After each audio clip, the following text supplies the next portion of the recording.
since the Titanic, no disaster of the sea has so shocked the world as the tragedy of the American luxury liner Morro Castle, in which upwards of 100 people lost their lives. On the homeward journey from Havana, only 5 hours steaming from New York, a mysterious fire broke out and gradually enveloped the whole ship. The origin of the outbreak is variously attributed to carelessness of the passengers, to an electrical storm, and to deliberate incendiarism, and the mystery is heightened by the coincidence of the death of the captain 6 hours before the alarm. These aerial pictures show the vessel in the grip of the flames, and looking down on the liner, imagination can visualize the ghastly scene on board, where the spectre of death is imminent. Actual pictures of the rescue efforts were filmed by an amateur who was a passenger on the Monarch of Bermuda, and of the first ships to reach the burning Morro Castle. Here's the tense moment as the first lifeboats reached the side of the rescue steamer. The fire was at its worst as the maker of these pictures leant over the rail with his small hand camera to record the appalling scene.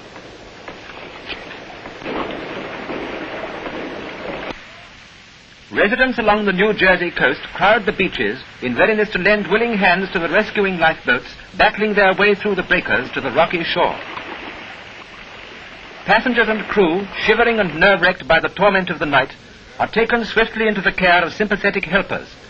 Every available doctor and nurse has been called into active service to aid the survivors as, crippled and dazed, they come up from the sea.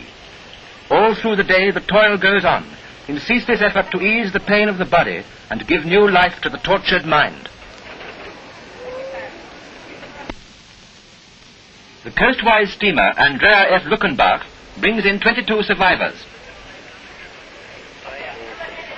and police board her and carry off the rescued, mostly women suffering from shock and cold. I was in the water for about an hour, I guess, and I don't know what time the boat sunk. I don't know. In the confusion and excitement, my wife must have went over the rail. I haven't seen her since. I don't know whether she's alive or not. Captain Francis of the British ship Monarch of Bermuda tells his brave tale modestly. It's difficult to talk about anything like this. The only thing I can say is that I'm terribly glad that my crew and myself were instrumental in saving 71 lives. I really haven't any more to say, only I do hope I never see another sight like that as long as I'm going to see. Take a retrospective glance at the Morro Castle as she looked in Havana Harbor, before passing to the last scene of her gutted hulk beached off Asbury Park, New Jersey, where the morbidly curious have come in their thousands to behold the grim spectacle. Lifeboats that were never launched hang from her davits, charred and twisted by the fury of the blaze.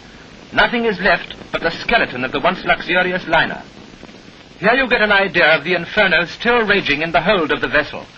Note how the waves, breaking on the hot plates of the ship, send up a cloud of steam at every contact. And while the smoke still rises from the derelict, all the world waits the results of the investigations into the cause